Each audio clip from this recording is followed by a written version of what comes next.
Fighters seeking renewed independence for Yemen's south take control of the presidential palace. The separatists, backed by the United Arab Emirates, say they seized the compound without a fight.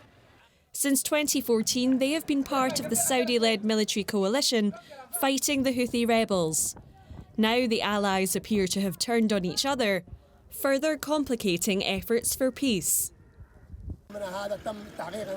Today we achieved a big victory in the south's capital, Aden, and 10 pro-government battalions were defeated.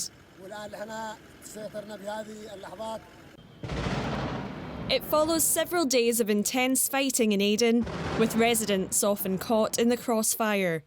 Violence escalated after dozens of separatist soldiers were killed in an attack on August 1st.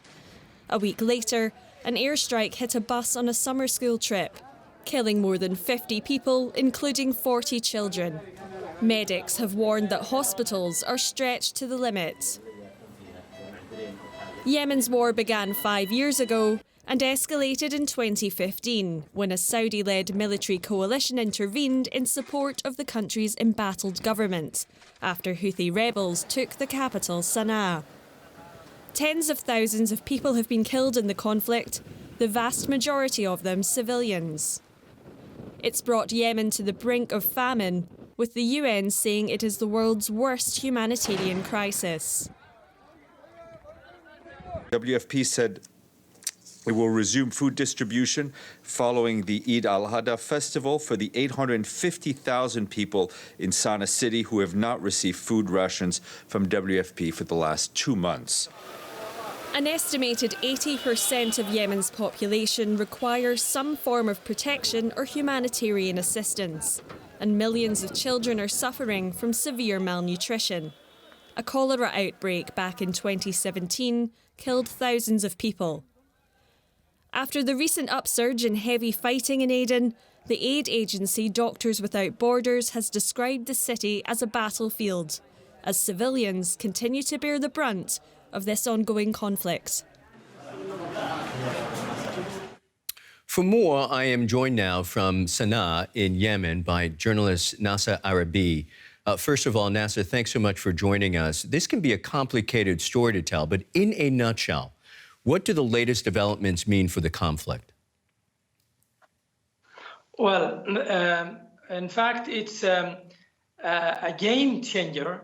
It's a game-changing situation now in the south of Yemen, in Aden in particular, after the separatist movement took over everything in Aden, the presidential palace and the military camps and the security camps and everything, as they said, every inch in Aden, this is as they said. And of course, the Saudi-backed government called this a coup. And United Arab Emirates and Saudi Arabia called for calm and restraint. But it is not like this. It's more complicated in the ground. They say well, let me interrupt you for a moment. Let me interrupt you, Nasser. You say it's a game changer. Yes. Tell me in one or two sentences, why is it a game changer to people who don't know what's going on there? Yes. Thank you very much. Most or the highly likely the next step is the separation of the south from the north. This is what the separatist movement have been fighting for more than 10 years now. And I think that the moment has come. And the United Arab Emirates is supporting them 100% for this, because this seems to be the only card in the heart of United Arab Emirates, because you know they United Arab Emirates wants the separation of the south of Yemen to be a sort of bargaining chip with Saudi Arabia. This is at least, and the second scenario may be, or the best thing that can be done other than the separation is changing the